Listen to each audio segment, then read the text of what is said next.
Maria Santos wiped down the same table for the third time that morning, her weathered hands moving in practiced circles across the worn formica surface. The small diner buzzed with the usual crowd of truckers, construction workers, and local office employees grabbing their morning coffee before heading to work. At 52, Maria had been serving breakfast at Eddie's Diner for nearly 15 years, and she had become as much a fixture as the cracked vinyl booths and the perpetually broken jukebox in the corner. Most customers barely acknowledged her existence beyond placing their orders. She was just another face in their routine, someone who filled their coffee cups and brought their eggs over easy without complaint. Maria had grown accustomed to being invisible, moving through her shifts like a ghost in a faded uniform that had seen better days. Her English, though functional, carried a heavy accent that some customers found amusing, often speaking louder and slower as if she were hard of hearing, rather than simply bilingual. What none of these customers knew was that Maria Santos had once been Captain Maria Elena Santos Rivera of the Salvadoran Armed Forces Medical Corps. 25 years ago, she had commanded a field hospital during one of the most brutal conflicts in Central American history. She had performed emergency surgeries under artillery fire, organized medical evacuations through hostile territory, and saved countless lives while risking her own daily. Her hands, now rough from years of dish soap and cleaning chemicals, had once moved with surgical precision through life and death operations. The war had ended, but peace brought its own challenges. Political upheaval and economic instability made it impossible for many former military officers to find work in their homeland, especially women who had broken traditional barriers by serving in combat zones. Maria made the difficult decision to leave everything behind and seek a new life in America, hoping to eventually practice medicine again. She arrived with nothing but her medical training, a handful of credentials that seemed meaningless without proper certification, and an unshakable determination to survive. The process of getting her medical credentials recognized in the United States proved to be a bureaucratic nightmare that stretched on for years. Language barriers, expensive certification exams, and the need to work multiple jobs just to pay rent made it nearly impossible to navigate the complex requirements. Slowly, her savings dwindled and her dreams of returning to medicine began to fade. The woman who had once made split-second decisions that determined whether soldiers lived or died now found herself asking whether customers wanted hash browns or home fries. At Eddie's Diner, Maria created a new identity for herself as the reliable, hard-working waitress who never called in sick and always stayed late when needed. She learned the preferences of regular customers, remembered how they liked their coffee, and maintained a cheerful demeanor even on the most difficult days. The owner, Eddie, appreciated her work ethic, but he saw her as nothing more than dependable help. To him, she was just another immigrant grateful for any job, not someone with a distinguished military background and advanced medical training. The other staff members were friendly enough, but they too saw Maria through the lens of their limited interactions. Janet, the head waitress, occasionally invited her to after-work gatherings, but Maria usually declined, preferring to spend her free time studying English or researching ways to get back into medicine. Her co-workers interpreted this as shyness or antisocial behavior, never suspecting that she was using every spare moment to try to rebuild the career she had lost. Regular customers developed their own assumptions about Maria based on brief interactions and surface observations. Some were kind and patient, treating her with basic courtesy. Others were dismissive or condescending, speaking to her as if she were less intelligent because of her accent or immigrant status. A few made inappropriate comments about her appearance or background, apparently believing that her position as a waitress made such behavior acceptable. Through it all, Maria maintained her professionalism, serving everyone with equal care regardless of how they treated her. During quiet moments between breakfast and lunch rushes, Maria would sometimes stand by the window and watch the world go by outside. She observed business people hurrying past in expensive suits, students from the nearby community college grabbing quick meals between classes, and families enjoying weekend brunches together. Each person seemed to belong to a world that felt increasingly distant from her own daily reality. She wondered if any of them had ever experienced the kind of dramatic life changes that had brought her to this place. The weight of her hidden past sometimes felt overwhelming.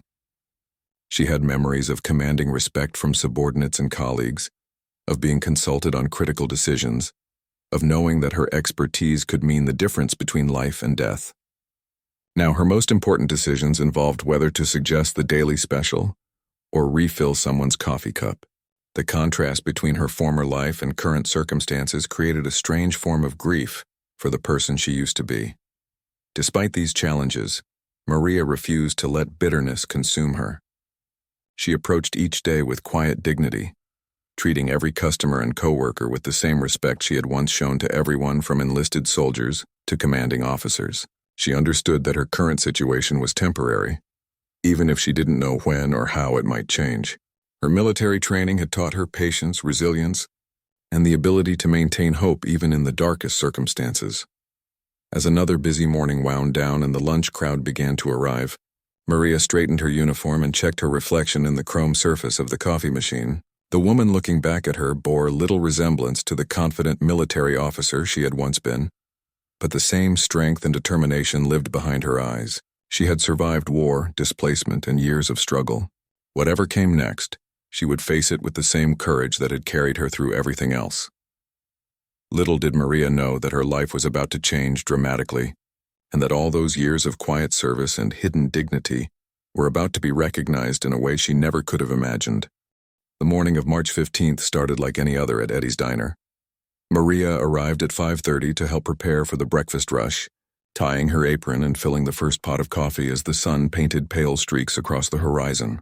The familiar routine provided comfort in its predictability, checking table settings, reviewing the daily specials, and greeting the early birds who arrived before 6 o'clock for their usual orders. By 8 o'clock, the diner hummed with typical morning energy. Construction workers grabbed quick breakfast sandwiches before heading to job sites.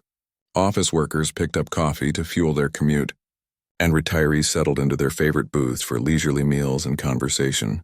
Maria moved efficiently between tables, taking orders and refilling coffee cups with the practiced ease of someone who had mastered the rhythm of restaurant service. At table 6, a group of young business associates discussed their upcoming presentation while picking at their Eggs Benedict. Maria noticed how one of them spoke dismissively about the help at their previous meeting location, apparently unaware that she could understand every word of their conversation. At the counter, an elderly man in a veteran's cap sat quietly reading his newspaper and nursing his black coffee, occasionally glancing up to observe the bustling activity around him. Around 9:15, Maria was clearing dishes from table 3 when she noticed a slight commotion near the entrance. The usual morning chatter seemed to quiet slightly as several people turned their attention toward the front door. She looked up to see a distinguished-looking man in his early 60s entering the diner, accompanied by 2 younger men in crisp business suits. There was something about the way they carried themselves that suggested importance, though Maria couldn't immediately identify what made them stand out from other well-dressed customers. The man in the lead had silver hair and wore an expensive-looking navy blazer over dress slacks. His posture was unmistakably military. Straight spine, measured steps, and an alertness in his eyes that spoke of years of command responsibility. The 2 men with him flanked him at a respectful distance, clearly subordinates despite their own professional appearance. They weren't wearing uniforms, but Maria's trained eye recognized the subtle signs of military bearing in all 3 men. Eddie hurried over from behind the register, his usual casual demeanor replaced by an obvious desire to make a good impression on what appeared to be important customers. He guided them to the best available booth and personally handed them menus, making small talk about the diner's history and recommending his favorite breakfast items. The distinguished gentleman smiled politely, but seemed more interested in observing the restaurant's operations than discussing menu options. As Maria continued her rounds, she found herself occasionally glancing toward the booth where the 3 men sat. Something about the older man seemed familiar, though she couldn't place where she might have encountered him before. His bearing and the way he carried himself reminded her of high-ranking officers she had known during her military service. But that seemed impossible given her current circumstances and the passage of time. The veteran at the counter had also noticed the new arrivals and was studying them with obvious interest. During her 15 years at the diner, Maria had served many former military personnel and had learned to recognize the subtle ways they acknowledged each other's service, even in civilian settings. She watched as the elderly man's gaze moved between the three newcomers, his expression suggesting recognition or at least professional curiosity. When the time came to take their order, Maria approached the table with her usual professional courtesy. The older gentleman looked up at her with kind eyes and a warm smile, thanking her for the coffee she poured and asking thoughtful questions about the daily specials. His voice carried authority but was tempered with genuine politeness, the kind of natural leadership that came from years of command, responsibility exercised with wisdom and consideration. As she wrote down their breakfast orders, Maria noticed the way the two younger men deferred to their companion without being obvious about it. They waited for him to order first, followed his lead in conversation, and paid careful attention to his reactions to their surroundings. This wasn't the typical dynamic of business colleagues or friends sharing a meal. It was the subtle hierarchy of military culture translated into civilian interaction. The distinguished gentleman ordered simply scrambled eggs, wheat toast, and fresh fruit, while asking Maria about her recommendations and commenting positively on the diner's atmosphere. His genuine interest in her suggestions and his courteous manner stood in sharp contrast to many customers who treated her as little more than a means to getting their food delivered. She found herself responding more warmly than usual, though she maintained her professional demeanor. During their meal, Maria observed the three men from a distance as she served other customers. Their conversation appeared serious but comfortable, with the older man clearly in charge while encouraging input from his companions. Occasionally, she caught fragments of their discussion that suggested military terminology or strategic thinking, though they were careful to keep their voices low in the public setting. The elderly veteran at the counter had finished his breakfast but remained seated, occasionally glancing toward the booth while pretending to read his newspaper. Maria wondered if he was trying to place the newcomers or simply enjoying the company of fellow service members, even at a distance. The atmosphere in the diner seemed slightly different with their presence, as if their military bearing had subtly influenced the energy of the entire space. As she refilled their coffee cups during the meal, the older gentleman thanked her again and made casual conversation about the diner and the local area. His questions were intelligent and showed genuine interest in learning about the community, not just making polite small talk. Maria found herself wishing she could reveal more about her own background and experiences, but her position as a waitress made such personal revelations seem inappropriate. When they finished eating and prepared to leave, the distinguished gentleman left a generous tip and personally thanked Maria for her excellent service. His parting words carried a warmth and respect that left her feeling valued in a way she hadn't experienced in years. As she watched them exit the diner and drive away in a black sedan, she couldn't shake the feeling that this encounter had been somehow significant, though she had no way of knowing just how dramatically it would soon change her life. 3 days after the distinguished visitors had left Eddie's diner, Maria was working her usual afternoon shift when she noticed an unusual flurry of activity outside. Several black vehicles had pulled up across the street, and men in dark suits were positioned at various points around the building. The sight made her stomach tighten with an inexplicable sense of anticipation mixed with anxiety. Her military training had taught her to notice such details, and everything about the scene suggested official business of the highest importance. Inside the diner, other customers had also begun to notice the unusual presence outside. Conversations grew quieter as people craned their necks to peer through the windows, trying to understand what was happening. Eddie emerged from the kitchen, wiping his hands on his apron and looking concerned about the potential impact on his business. The lunch crowd seemed torn between curiosity about the developing situation and desire to finish their meals and leave before becoming involved in whatever was unfolding. Around 2 o'clock, the same distinguished gentleman from earlier in the week entered the diner, but this time his presence carried unmistakable authority. He was now wearing a formal military dress uniform adorned with ribbons, insignia, and decorations that immediately identified him as a high-ranking officer. The sight of his 4-star general's insignia sent a wave of recognition and shock through Maria's entire being. She had served under the command structure long enough to understand exactly what those stars represented. Behind him entered an entourage that included other military officers, official aides, and what appeared to be a small media contingent with cameras and recording equipment. The casual atmosphere of the neighborhood diner was instantly transformed into something resembling an official military ceremony. Eddie stood frozen behind the counter, clearly overwhelmed by the magnitude of what was happening in his modest establishment. The general's eyes swept the room purposefully before settling on Maria, who stood near table 4 with a coffee pot still in her hand. Time seemed to slow as he walked directly toward her, his polished dress shoes clicking against the worn linoleum floor. Every person in the diner watched in stunned silence as this powerful military leader approached the waitress, who had been invisible to most of them just moments before. When he stopped directly in front of Maria, the general's expression was solemn but warm. In a clear voice that carried throughout the suddenly silent restaurant, he spoke words that would forever change how everyone present viewed the woman they had known only as a hard-working server. "Captain Santos Rivera, it is an honor to finally meet you. Your service to our allied forces during the Salvadoran conflict has not been forgotten." The coffee pot slipped from Maria's trembling hands, shattering against the floor, as 25 years of carefully maintained composure crumbled in an instant.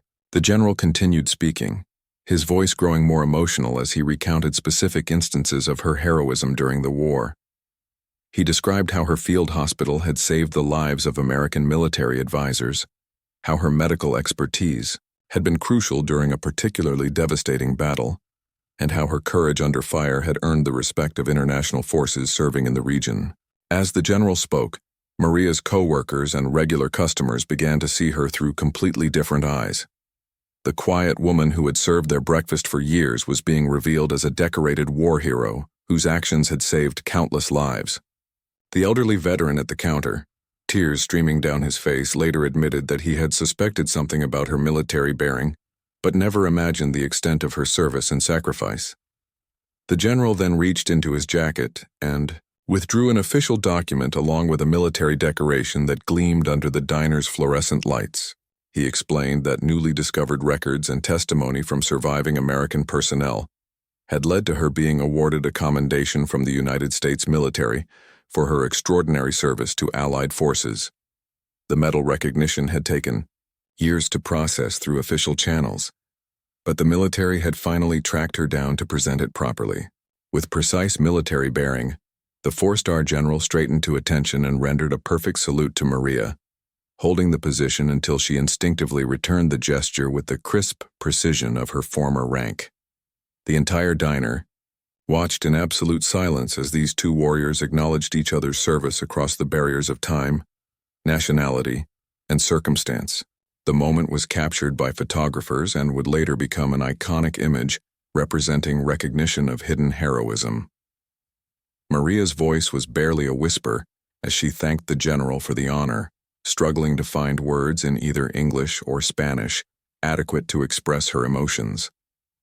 The weight of years spent feeling invisible and forgotten lifted from her shoulders as she realized that her service had indeed mattered, that the lives she had saved had not been forgotten, and that her sacrifice had finally been acknowledged by those who understood its true value. The general then did something unexpected. Instead of conducting a formal ceremony and leaving, he asked if he and his staff could sit down for a proper conversation. Eddie quickly cleared the best booth in the restaurant, and for the next hour, Maria found herself sharing stories of her wartime experiences with fellow military professionals who understood the weight of command decisions and the reality of service in combat zones. During their conversation, the general revealed that one of the American soldiers whose life Maria had saved had spent decades trying to find her to express his gratitude. That soldier, now a retired colonel, had finally located her through a combination of military records research and old-fashioned detective work. The presentation of the medal was not just an official recognition, but a personal mission to ensure that her heroism received the acknowledgement it deserved. As news of the ceremony began to spread through social media and local news outlets, people started gathering outside the diner. Maria's story of hidden service and unexpected recognition resonated with many who understood that heroes often walk among us unrecognized, performing ordinary jobs while carrying extraordinary histories. The waitress who had been invisible for 15 years had suddenly become a symbol of dignity, service, and the hidden depths that exist in every human being. By the end of the afternoon, Maria's life had been transformed not just by the official recognition, but by the renewed sense of purpose and identity that came with it. The general made sure she understood that doors were now open to her that had been closed for decades, and that her experience and expertise were valued in ways she had almost stopped believing possible. In the days following the ceremony at Eddie's Diner, Maria's life became a whirlwind of attention and opportunities that she never could have imagined. The story of the decorated war hero working as a waitress captured national media attention, with news outlets from across the country wanting to interview her about her extraordinary journey from battlefield surgeon to neighborhood restaurant server. Phone calls poured into the diner from journalists, documentary filmmakers, and organizations wanting to honor her service and help her reclaim her medical career. Eddie found himself completely overwhelmed by the sudden transformation of his modest establishment into a destination for people wanting to meet Maria and hear her story firsthand. The usual routine of serving breakfast and lunch to local customers was disrupted by a constant stream of visitors, reporters, and curious onlookers who wanted to see where the famous ceremony had taken place. He had to hire additional security and implement crowd control measures to manage the influx of attention while still serving his regular clientele. Maria struggled to process the dramatic shift in how people now treated her. Customers who had barely acknowledged her existence for 15 years suddenly wanted to shake her hand, take photographs, and thank her for her service. Regular patrons approached her with apologies for not recognizing her true worth and background, expressing embarrassment about their previous dismissive attitudes. The transformation was both gratifying and overwhelming, as years of invisibility gave way to intense scrutiny and admiration. The elderly veteran who had been observing the general during his first visit returned to the diner specifically to speak with Maria.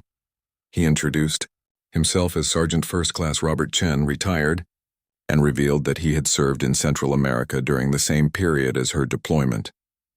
Through tears, he told her about friends whose lives had been saved by field medics like her, and how he had always wondered about the brave medical personnel who had served alongside American forces. Their conversation became an emotional bridge between two veterans who had shared the same dangerous theater of operations from different perspectives. Within a week of the ceremony, Maria began receiving job offers from major hospitals, medical institutions, and veteran service organizations across the country.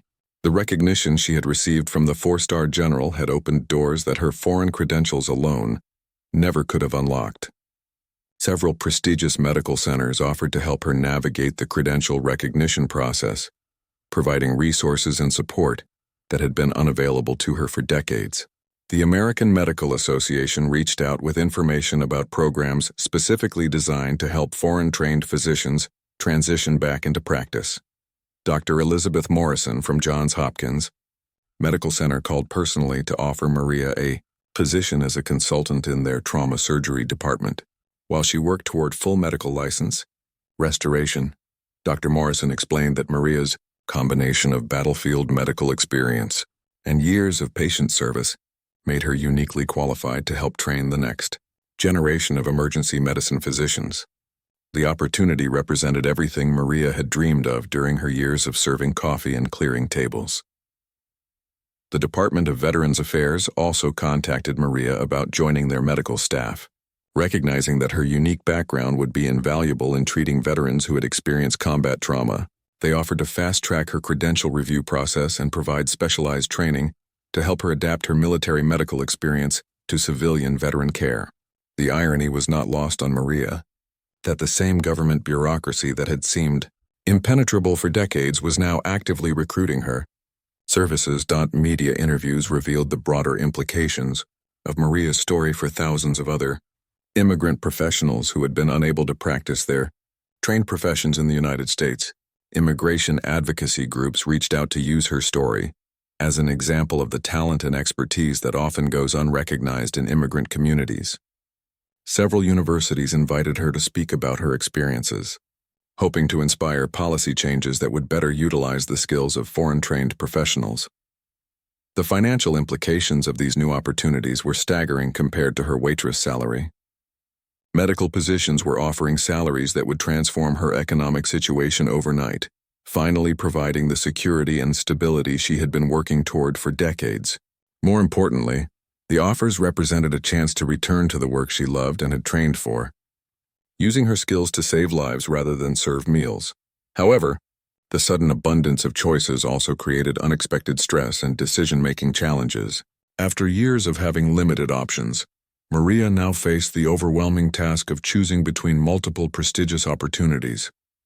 Each offer came with different advantages, locations, and requirements for credential restoration. The woman who had grown accustomed to having her daily routine dictated by diner schedules now needed to make complex career decisions that would determine the direction of the rest of her professional life. Support came from unexpected sources as her story continued to spread.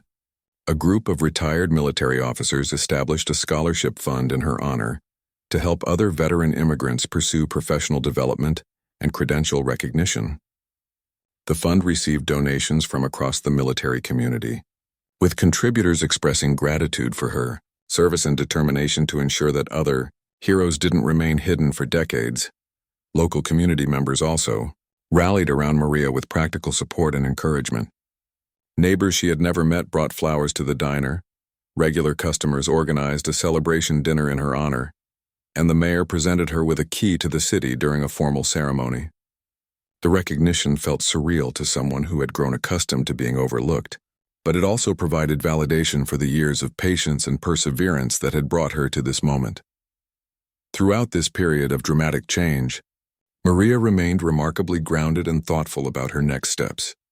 Her military training and years of quiet service had taught her to be methodical in decision-making, even under pressure. She spent hours researching each opportunity, consulting with advisors, and carefully considering how to best use this unexpected second chance at her medical career. The most meaningful aspect of her newfound recognition was the opportunity to reconnect with her professional identity as a physician and surgeon.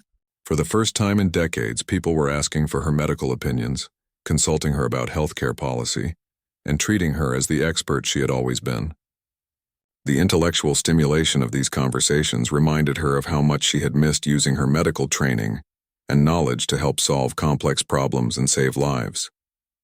2 years after the life-changing ceremony at Eddie's Diner, Dr. Maria Santos Rivera stood in the Johns Hopkins Trauma Bay, leading a team of medical residents through a complex emergency surgery. The patient, a young construction worker who had suffered severe injuries in a workplace accident, required the kind of rapid decision-making and precise surgical skills that Maria had honed during her military service decades earlier. As she guided her team through the procedure, her confidence and expertise were evident to everyone in the operating room. The transformation in Maria's professional life had exceeded even her most optimistic expectations. She had successfully completed all credential requirements and was now a fully licensed physician specializing in trauma surgery. Her unique combination of battlefield medical experience and recent patient service perspective made her an exceptional teacher and mentor to younger doctors. Medical students often requested rotations under her supervision, eager to learn from someone whose experience bridged military medicine, immigrant struggles, and civilian healthcare excellence. Dr. Kim, her department chief, frequently relied on Maria's expertise for the most challenging cases, recognizing that her combat medicine background provided insights that traditional civilian training couldn't match. Maria's ability to remain calm under extreme pressure and make split-second decisions in chaotic situations had saved numerous lives since her return to medicine. Her colleagues respected not just her technical skills but also her compassion for patients, which had been deepened by her own years of struggle and perseverance. The trauma center had become a training ground for innovative approaches to emergency medicine, with Maria developing new protocols that incorporated lessons learned from battlefield medicine. Her research papers on trauma care were published in prestigious medical journals, and she was invited to speak at conferences around the world. The woman who had once felt invisible was now recognized as a leading expert in her field, consulted by medical professionals across multiple countries. Beyond her clinical work, Maria had established the Santos Rivera Foundation, a nonprofit organization dedicated to helping foreign-trained healthcare professionals navigate the complex process of credential recognition in the United States. The foundation provided financial assistance for testing and certification fees, legal support for bureaucratic challenges, and mentorship programs connecting established professionals with those seeking credential restoration. Her own experience had shown her exactly where the system failed immigrant professionals, and she was determined to create pathways for others to avoid the decades of struggle she had endured. The Foundation's success stories multiplied monthly, with doctors, nurses, pharmacists, and other healthcare workers reclaiming their professional identities thanks to the support and guidance Maria's organization provided. Each success felt personal to Maria, representing another talented professional who would contribute to American healthcare rather than remaining underutilized in survival jobs. The ripple effects of her recognition continued expanding, creating opportunities for hundreds of other skilled immigrants who had been overlooked by the system. Eddie's Diner had become an unexpected pilgrimage site for people inspired by Maria's story. The booth where the general had presented her medal was marked with a small plaque, and visitors from around the world stopped by to meet Eddie and hear first-hand accounts of the ceremony that had changed everything. Eddie had transformed the recognition into positive publicity for his restaurant, while maintaining the unpretentious atmosphere that had made it special. He kept a photo of Maria in her Johns Hopkins coat prominently displayed, along with newspaper clippings documenting her remarkable journey. The relationships Maria had built during her diner years remained important to her, even as her circumstances had dramatically changed. She regularly returned to visit Eddie and her former co-workers, maintaining friendships that had sustained her through difficult times. Janet, the former head waitress, had become one of her closest confidants, someone who understood both sides of Maria's journey and provided emotional support during the adjustment to her new life. Sergeant Chen and his group of veteran friends had become surrogate family members for Maria, filling some of the social connections she had missed during her years of struggle. Their shared understanding of military service created bonds that transcended differences in background and experience. Together, they worked on veteran advocacy projects and supported other former service members facing challenges in civilian life. The media attention around Maria's story had evolved into ongoing coverage of immigrant success stories and healthcare workforce issues. She used her platform to advocate for policy changes that would streamline credential recognition processes and better utilize the skills of foreign-trained professionals. Her testimony before congressional committees helped inform legislation designed to address these systemic problems, turning her personal experience into broader social change. Recognition continued to come from unexpected sources. The Salvadoran government honored her with their highest civilian decoration, celebrating her service to their country and her success in representing their nation abroad. Medical schools began including her story in their curricula as an example of resilience, dedication, and the importance of recognizing talent regardless of its packaging. Her journey from invisible waitress to celebrated surgeon became a case study in human potential and the power of persistence. Personal fulfillment came not just from professional success, but from the knowledge that her struggle had served a greater purpose. Every foreign-trained professional helped by her foundation, every medical student inspired by her teaching, and every patient whose life was saved through her expertise represented the ripple effects of recognition and second chances. Her years of invisibility had prepared her to see and value others who might be overlooked, making her a more compassionate physician and advocate. The annual Maria Santos Rivera recognition ceremony had become a tradition at Johns Hopkins, honoring immigrant healthcare workers who had overcome significant barriers to serve their communities. Each year's celebration brought together recipients of the Foundation's support, creating a network of professionals who understood the journey from struggle to success. These gatherings reminded Maria that her story was just one example of the hidden potential that exists throughout immigrant communities, waiting for the right opportunity to flourish. On quiet evenings, Maria often reflected on the extraordinary chain of events that had transformed her life. The chance decision by a four-star general to have breakfast at Eddie's Diner, the recognition of her military bearing despite years in civilian clothes, and the courage required to publicly acknowledge her service had created a cascade of opportunities she never could have imagined. She understood that luck had played a role, but she also recognized that her years of maintaining dignity and professionalism despite difficult circumstances, had prepared her to seize those opportunities when they appeared.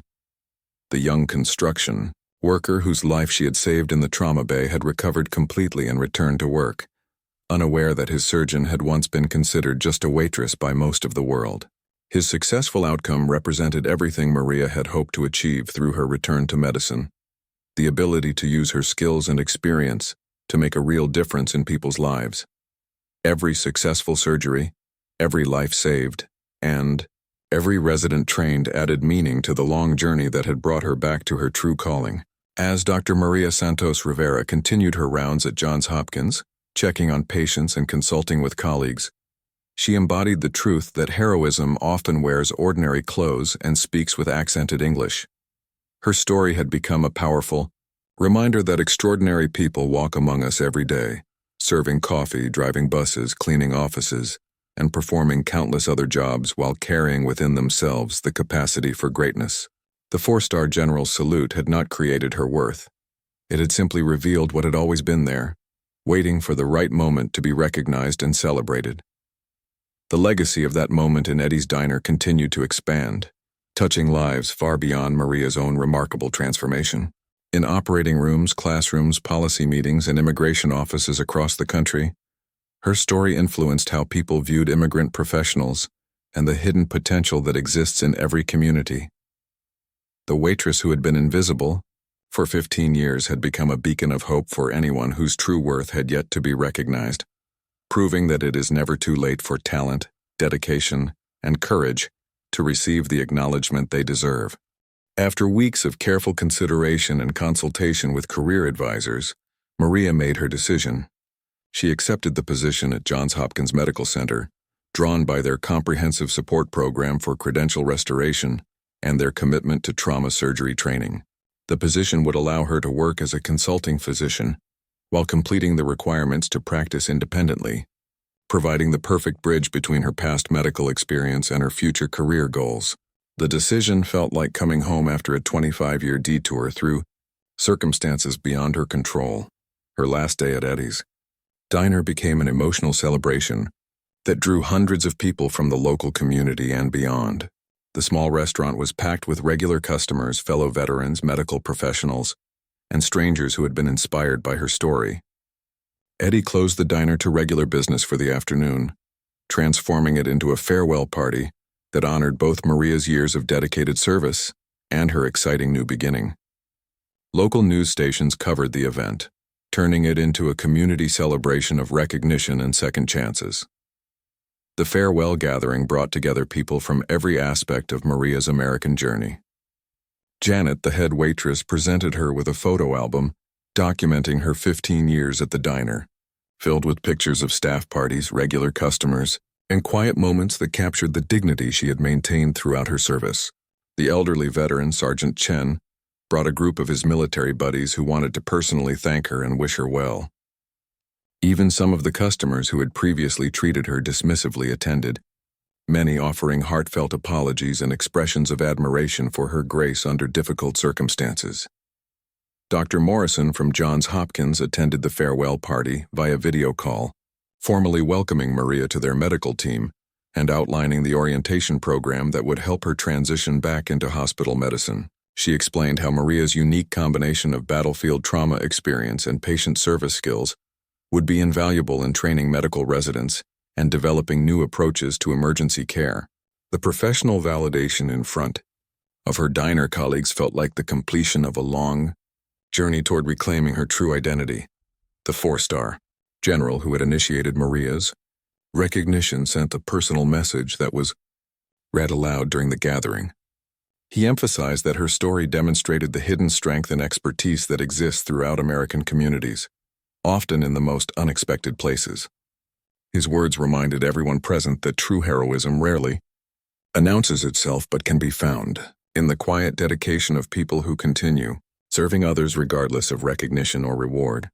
Maria's emotional farewell speech moved many attendees to tears as she expressed gratitude for the years of steady employment that had allowed her to survive and maintain hope during her most difficult period. She thanked Eddie for giving her a chance when she desperately needed work, her fellow staff members for their friendship and support, and the regular customers who had shown kindness during their interactions.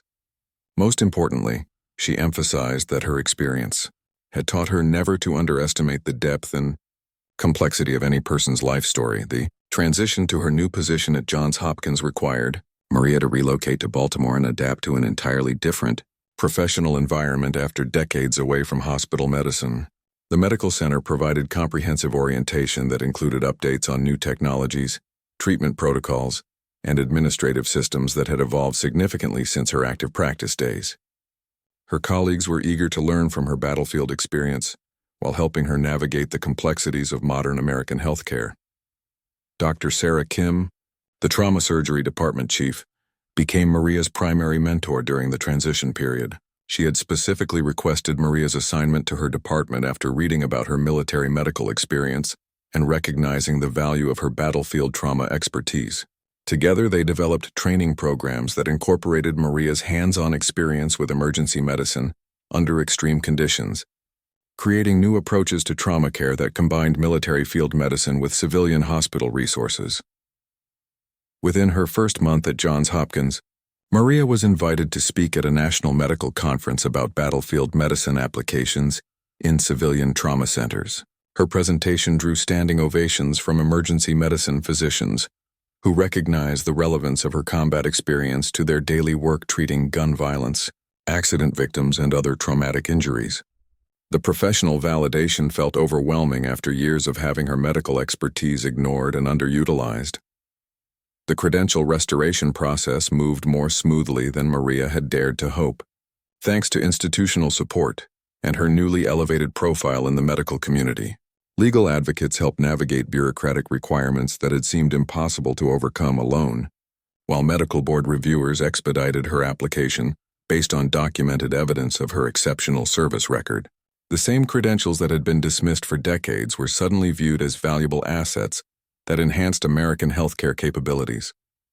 Media attention continued to follow Maria's transition, with medical journals publishing articles about her journey and its implications for healthcare workforce development. Immigration policy experts cited her case as evidence of the need to better recognize and utilize the skills of foreign-trained professionals already living in the United States. Her story became a catalyst for legislative discussions about reforming credential recognition, processes for immigrant healthcare workers. Personal relationships also evolved as Maria adjusted to her dramatically changed circumstances. Friends and acquaintances from her diner days expressed amazement at her transformation, while new colleagues treated her with the professional respect she had missed for so long. The emotional adjustment to being valued and recognized after years of invisibility required its own form of healing and adaptation. The financial security that came with her medical position allowed Maria to pursue goals that had been impossible on a waitress salary. She enrolled in continuing education courses to update her medical knowledge, purchased medical textbooks and journals she couldn't afford before, and began planning to eventually specialize in emergency medicine or trauma surgery. For the first time in decades, she could think beyond mere survival toward professional growth and contribution. Most significantly, Maria began working with immigrant advocacy organizations to help other foreign-trained professionals navigate the complex process of credential recognition and career restoration. Her experience became a roadmap for others facing similar challenges, and her success provided hope to healthcare workers, engineers, teachers, and other professionals whose expertise had been overlooked due to bureaucratic barriers and cultural assumptions about immigrant capabilities.